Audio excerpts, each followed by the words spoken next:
Time now for your forewarned weather with Chief Meteorologist Alana Brophy.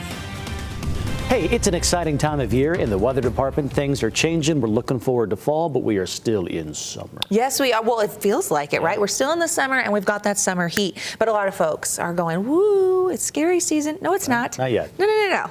Summer is Leave not the flannel finished. off at this point. Thank you. You hold tight on that pumpkin spice latte. We hit 90 today, so let's not jump the gun. I want to show you though, because in southern Utah, we actually did curb temperatures with the cloud cover and the storms. Here's one from Bryce Canyon with monsoon moisture on the move. You're going to see that time-lapse video over Ruby's there. Gosh, it's really cool to watch those clouds moving through. Not a huge surprise, little rain on the camera, that we had that storm development over the higher terrain, and south central Utah will be a big target for storms as we head into tomorrow. Our monsoon setup is solid. We've got an abundance of moisture streaming into the state as our high pressure has pulled to the north. We also have an upper level low that was enhancing some of the scattered storms we were seeing out there. Great shot from Steve from Cedar City. You see that cloud cover very well tonight at sunset, and yeah, a lot of moisture potential. As we look at the forewarned radar right now, it's quieted down. We lose that daytime heating, and so we see these storms wane just a little bit, but we know that they will return as we head into tomorrow. Jumping down to the south, just north of Milford and towards the state line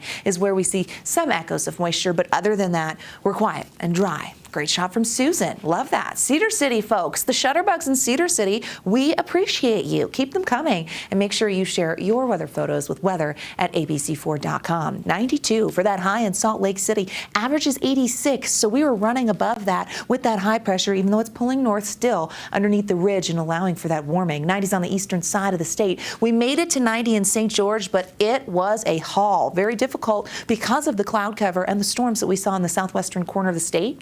80s along the I-15 corridor, 89 for that high in Provo. Logan actually warmed more so than Provo. Into tonight, we're going to see mild conditions with partly cloudy skies. Mid-70s once we close out the news. We'll see upper 60s and low 70s for those overnight lows. And then daytime highs tomorrow will still be above average, and by 9 a.m. we're back into the low 70s, partly cloudy skies. You're going to notice that moisture and that monsoon push that's out there. Good shot coming from Manti tonight. Thanks, Brad. Another good one. Do you know we live in just such a beautiful place? A time-lapse video in Ivins. We actually catch some wet weather rolling through here. There you go as the sun goes down. More of that on deck as we head into tomorrow.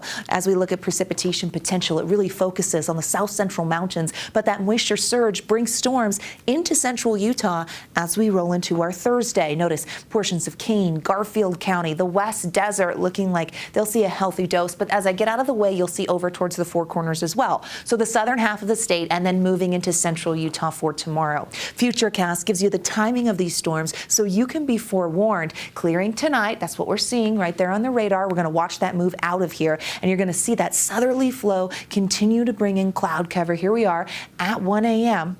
as we roll into the overnight with just a few spotty showers. But into the afternoon and evening, boom, just like that. Those storms blossom again, but this time in central Utah and portions of Juat, Millard County, possibly into Utah County, through the south central portion of the state, as well as in the higher terrain and Four Corners in Grand County. Castle Country gets in on the action for our Thursday. The difference between Thursday and Wednesday will be more rain. With this moisture potential, we're looking at heavy downpours, and these are going to be slow-moving storms. As a result, we see that flash flood threat go up. Here we are by 9 p.m. from Beaver County all the way to St. George. Stronger storms by tomorrow night.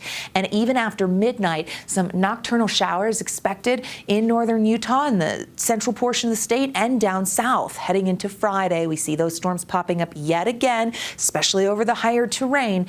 But we do anticipate Friday and Saturday with increasing moisture potential for isolated storms to become more scattered as we roll into the weekend. So with this, we know that excessive rainfall threat has been upgraded to a marginal risk for the southern half of the state. This is where we would see heavy downpours, and that's why our flash flood potential has been expanded. All of the areas where it's monitored, including the Mighty Five and other popular recreation spots like Red Cliffs, Natural Bridges, and the Swell, they have the possibility of seeing these slow-moving storms with the possibility of flash flooding. Okay, big picture here. Here's our high pulling towards the Pacific Northwest.